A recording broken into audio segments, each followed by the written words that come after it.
this podcast.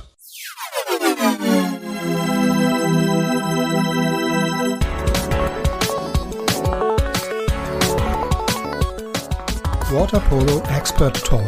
Get the insights.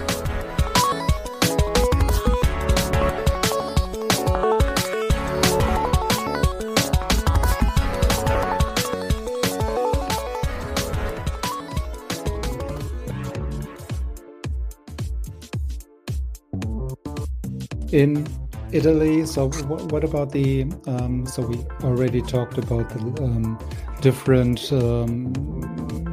supportings of the men's and women's team. Are there also in Italy, so which is very known as a water polo country, at least in Europe, with some of the best club teams for men and for women, are there also so many differences between the supportings of women and men? For sure. I think the first thing you think about it how was the Champions League final, the streaming of the women's final and the men's final. Mm-hmm. We didn't see the women's the Champions League final.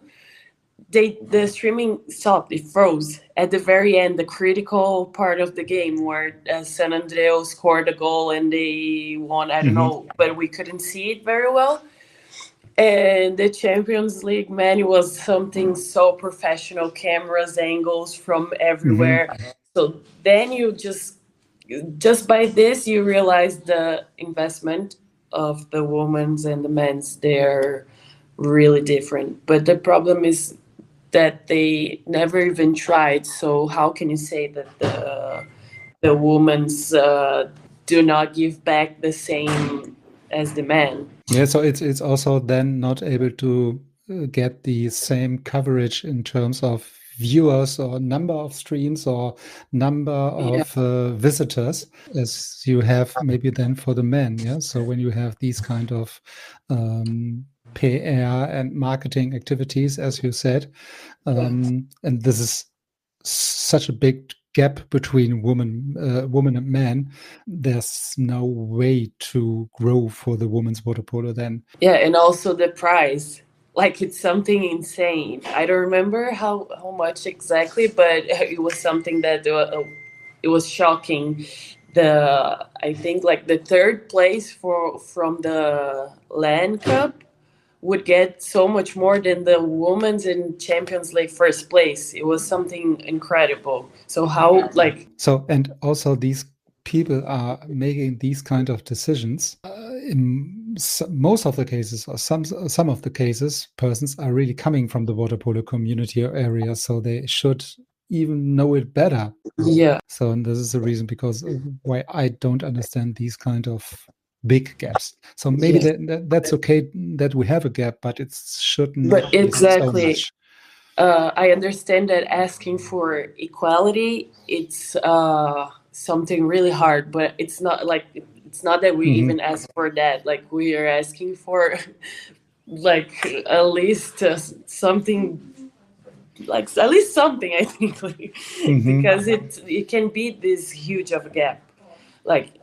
It's okay to have a gap. I mean, I don't know. I don't even know if it's okay, but it's understandable that there is a gap, but it cannot be that huge. So this is, as I mentioned before, this is really at the moment in each of these countries and also in tournaments that still the case, and hopefully they will see these kind of gaps and discussions going around, and that this is really a problem. So maybe they understand it somewhere in the future. Hopefully. So you play right now in Rome, right? Correct? Yeah. What are the next plans then for you and your club? Is it really a close competition, or is it only two or three teams out of 8 or 10?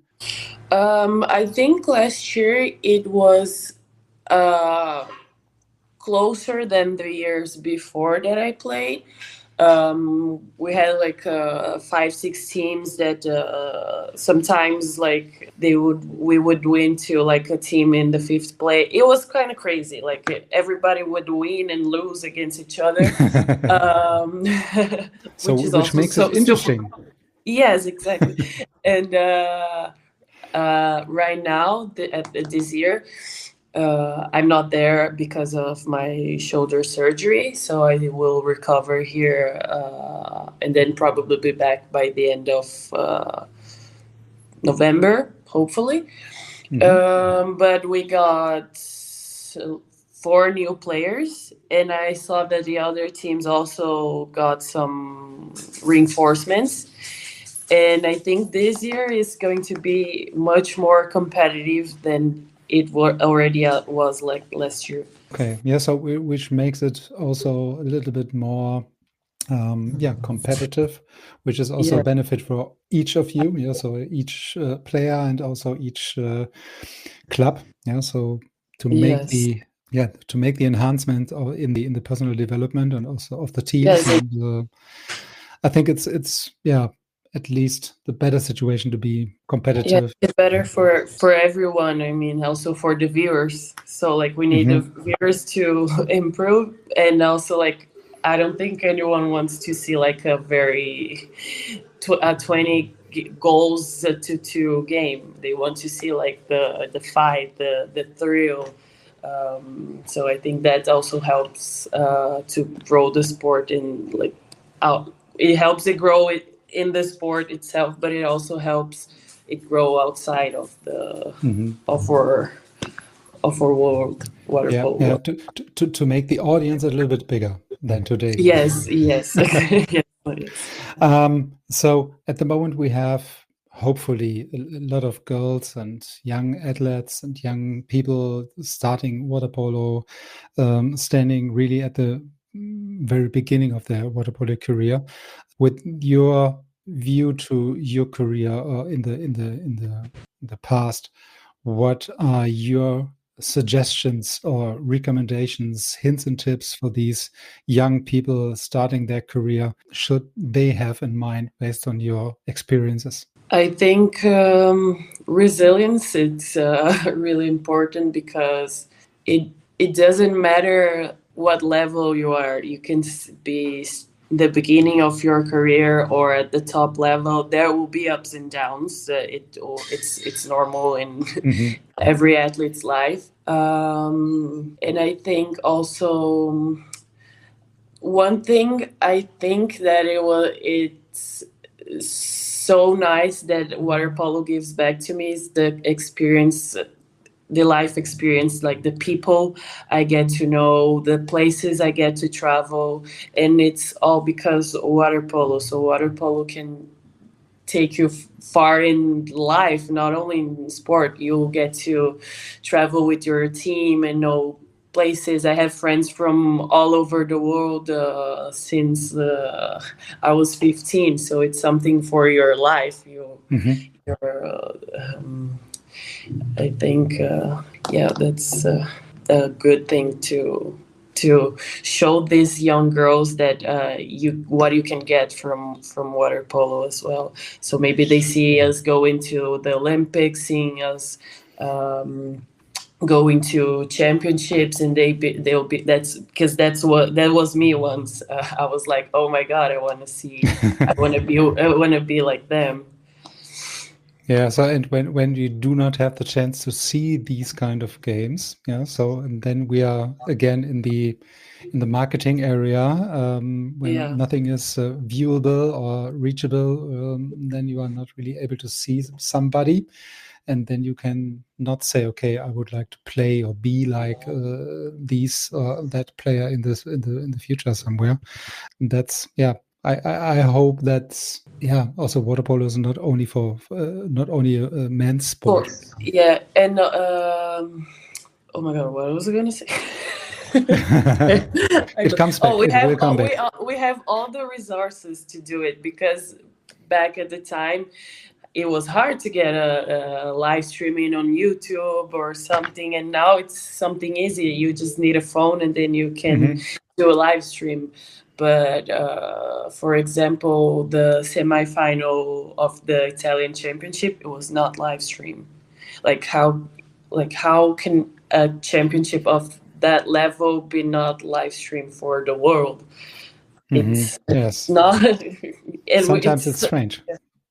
Yeah, like it's just a little bit of effort to make the sport grow, because I remember also it was when I was younger, when I was like 15, 16, 17, it was really hard to get a live stream or to see other players.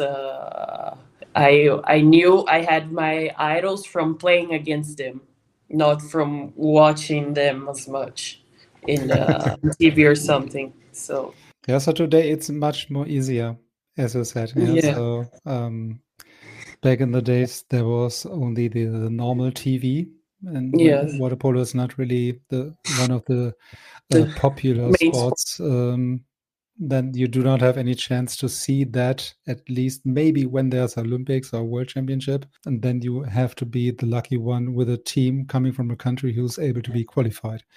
So it's not so easy. So when you're going to Italy or France or Spain, for example, and going across the beach in each beach bar, it's a water polo in the TV. So this is not the case in Germany, for example. It's much more easier and accessible, to come in touch with the water polo in other countries. That's maybe also based on the nature of the area. So it's a little bit more nice to play water polo somewhere on the beach, on the sea, in the pool in Italy or in Spain, as in Germany, Norway. I don't know. It's a little bit more attractive. So you already mentioned that you will be staying in at home in Brazil regarding with the shoulder thing, and coming back to Europe then in end of the year. And I have at the end of our talk today some questions for you. So which are 5 questions. It's called quick fire round. So quick fire. I give you a little bit more time than a quick fire. So we have 5 questions. So it's maybe not the big deal for you at the end. So first one is the favorite pre-game snack or ritual. Snickers. When there's why not? Yeah, so it's all my friends know that I'm always eating a little chocolate. They're like, "Oh my god, I hate you! Why are you eating chocolate?" I was like, "Yeah." So regarding the sugar, also for the game or upcoming game. So why not? It was I think it's better after the game. I don't know exactly, but I don't know. I just need it. It's my comfort thing as well.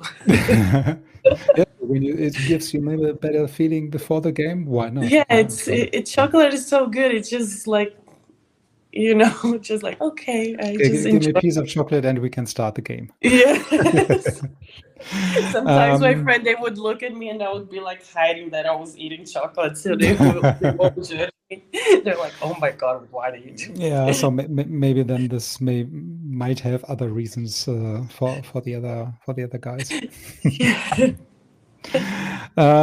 So second one is the most memorable goal of your career so far. So maybe then the one you already mentioned in the last second of the Olympic Games, but maybe there are also some more. I think, oh my god, it's hard, this question. I think that one was one of the most memorable goals. And I think there was also one when I was in America, that I was playing against USC. That is one of the top colleges in the US, and they were like top 2, top 3 at the time. And then in America, they don't have shootouts. So if you tie, you go to overtime, and then if you still tie, you go to golden goal. And then I played 8 quarters, and the Okay. last goal, it was something like a mess, a confusion, because it was a counterattack from the center, and the goalie went out, and everybody was there, and then my center, she threw the ball, and then the ball was stopped in the line, so it didn't went in. And then I came swimming like around the mess, and just no one saw me, and then I just tapped in the ball like a touchdown, and then we Okay. beat the USC at home, at their home. So we were there. So it was crazy beating such a great team at their home. And after perfect. 8 quarters, so like it was really It's fun. yeah.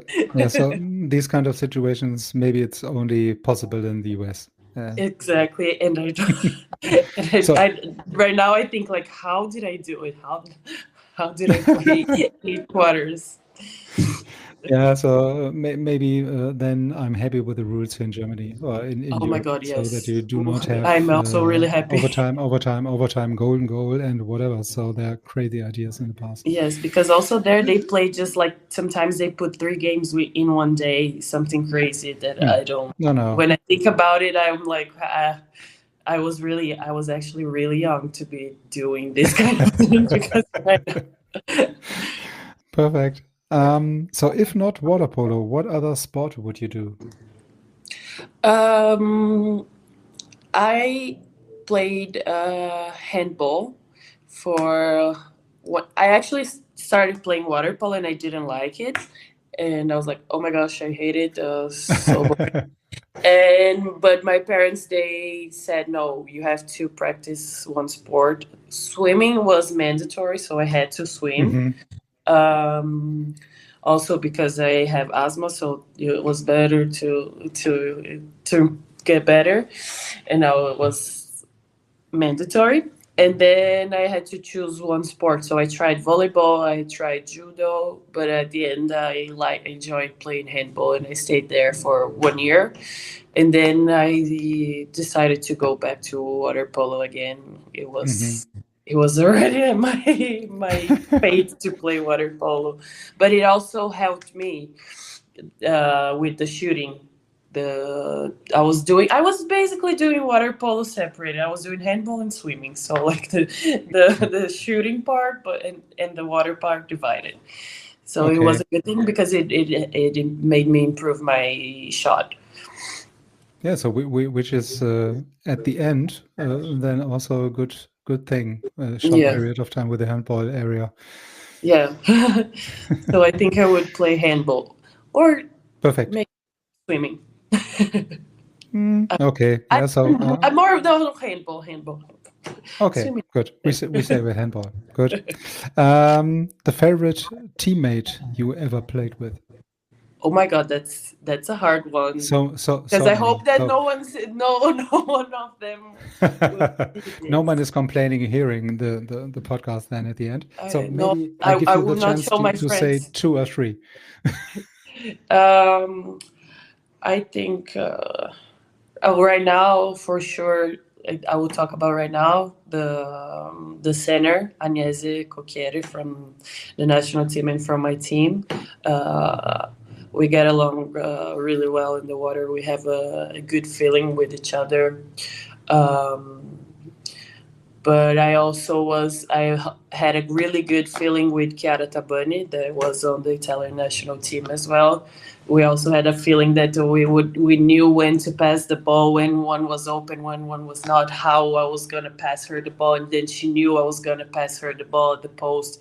So yeah, I think that more recently, both of them.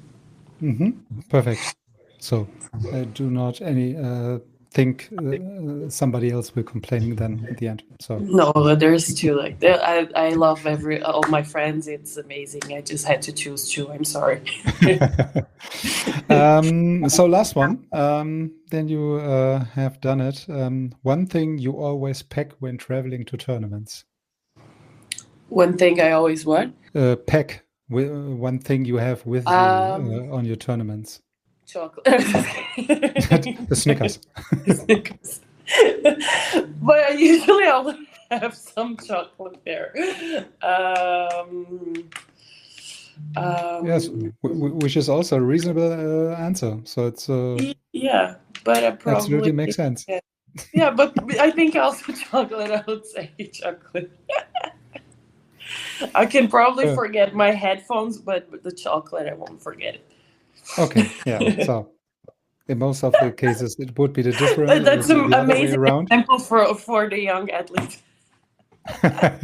Won't be like this. Only chocolate. Maybe then we have to add also some advice, as you said. Yeah. So have each time a little bit chocolate. Yeah, with you have to go with your nutritionist and know what's best for you. Each person has its own restrictions and everything. That's mine. Don't be like.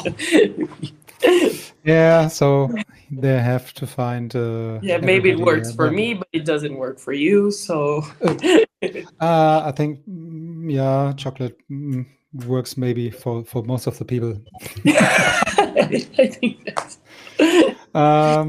Yeah, so the amount of chocolate is okay. Is a problem sometimes. Yeah? Yes, so exactly. Snickers before the game. It's just a little bar. Just a little bar.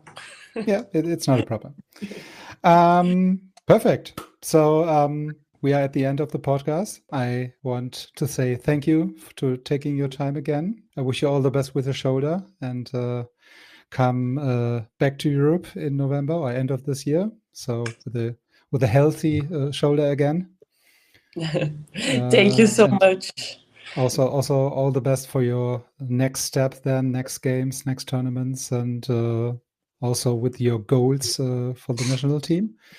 I hope you succeed all your goals. Thank you so much. Thank you for the invitation. It was really nice being here. It was really nice to have the opportunity to talk about women's water polo. So thank you so much once again. You're welcome. So as mentioned, so you have to make this again, maybe then. Yeah, for sure I would. Perfect. So again, thanks, and yeah, talk to you soon, and have a good evening. Thank you. You too. Bye. Bye.